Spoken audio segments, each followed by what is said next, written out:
She sold her body. Not for fame.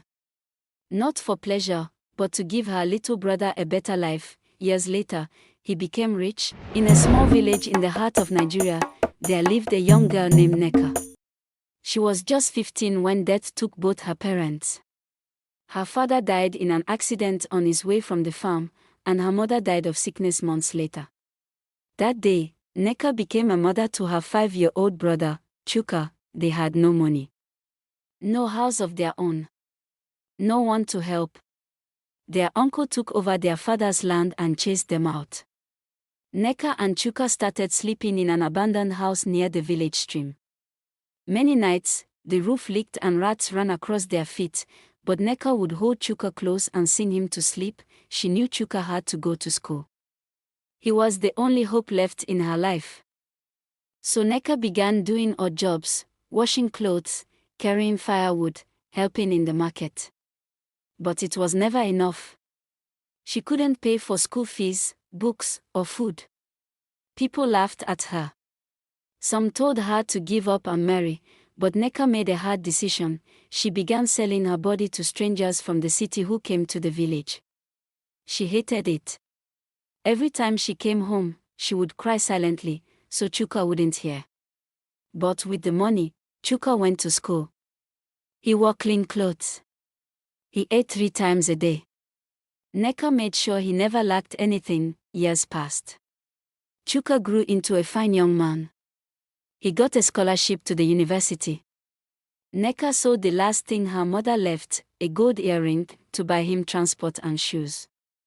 When he called her from school, she smiled. She was proud.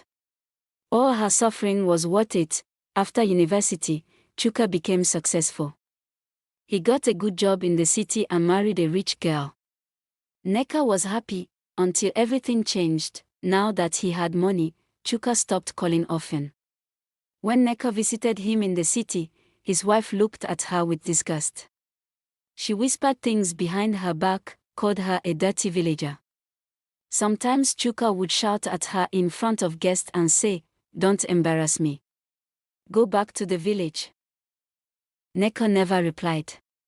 She only smiled, the same smile she used to give Chuka when he was hungry and she had no food. But inside, her heart was bleeding. One day, she came to the city sick and weak. Chuka's wife refused to let her into their house. "She smells," she said. "She will bring shame to us." Chuka gave her 5,000 Nigerian nairas and told her to go back to the village. Nneka returned home. With nothing but tears and memories, her body was tired. Her soul was tired. She sat under the same mango tree she and Chuka used to play under, and looked up at the sky. "I did everything for you," she whispered. "Everything." The mango tree stood still that evening, its leaves whispering with the wind. Nneka sat at its foot, weak. Forgotten. Alone. Her eyes were sunken, and her body had grown thin. But inside her chest, her heart still beat for Chuka, the brother she gave everything to. Villagers passed by, some looked at her with pity, others with disgust. "Is that not the same Nneka who used to move with men at night?" They whispered. No one remembered why she did it. No one remembered the tears, the hunger, the cold nights, but Nneka remembered it all. She remembered walking barefoot in the dark just to meet a man who had promised her 2,000 Nigerian nairas. She remembered the days she drank only water so Chuka could eat. She remembered selling her own blood at the hospital just to buy his books. Now she was 28. And looked 50. The sickness in her body was growing fast. She had no money for hospital. No strength to walk. But still. She smiled when someone mentioned Chuka's name. "My brother is in the city," she would say. "He's doing well. He's married." But behind her smile, pain lived. Behind her pride was a dying heart. One day, the village got news. Chuka and his wife were coming home for Christmas. The whole village buzzed with excitement. "The big man is coming back." They shouted, children danced. Elders waited to greet him. Women cleaned the village square, and Nneka. She put on the same old wrapper she wore last Christmas. She had no money for new clothes. She sat at the edge of the path, her hands shaking, waiting to see her brother again. A black SUV rolled into the village. Dust rose. The engine roared. And there he was, Chuka. Tall, clean, and proud. His wife stepped out beside him, her gold earrings shining in the sun. Neka stood up with joy, her eyes wide like a child seeing the stars. "My brother!" she cried, limping toward him with open arms. Chuka looked at her and stepped back. "Don't touch me," he said, "you're dirty." Neka froze, tears welled in her eyes, but she tried to smile. "Chuka, it's me." "Neka." His wife laughed. "Tell her to leave. She's embarrassing us in front of people." Chuka looked around. Everyone was watching. He sighed, pulled out 10,000 Nigerian nairas from his wallet, and threw it at her feet. "Take this and go," he said. The notes hit the ground like an insult. Neka didn't move. She just stared at him, then quietly she turned away and walked back to the same mango tree. That night, it rained heavy. Thunder shook the sky. But Neka didn't go inside. She stayed under the tree, letting the rain wash her face. She wasn't crying because of the rain, she was crying because love had died, the love she gave her brother, the love he had forgotten. Her body shivered. Her lips moved. "I don't want his money. I just wanted to be his sister again." She closed her eyes. The rain didn't stop. The night grew darker, but far away, in the city, something strange began to happen to Chuka. Far away in the city, after that Christmas trip, Chuka began to change. He became quieter, restless. At night, he would wake up sweating, haunted by dreams. In those dreams, he saw Neka under the mango tree soaked in rain, crying and calling his name, Chuka. "Chuka, remember me." He would wake up gasping, heart beating fast, tears in his eyes. But when he turned to tell his wife, Amora, she would hold him tight and whisper, "Don't mind that witch of a sister. She was jealous of your success. Forget her." And just like before, his heart would harden, but something was wrong. Chuka's business started falling. His contracts were cancelled.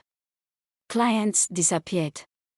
He lost 2 major deals in 1 month. Then his health started failing too. His hands would shake for no reason. He heard voices at night. His dreams got worse. He went from church to church, prophet to prophet. One day, an old woman in a small prayer house looked into his eyes and said, "You pushed away the hand that lifted you. And now that hand has been buried." Chuka's heart dropped. Neka. He hadn't called her in months. Maybe she was sick. Maybe she needed help. He called her phone. It rang and rang.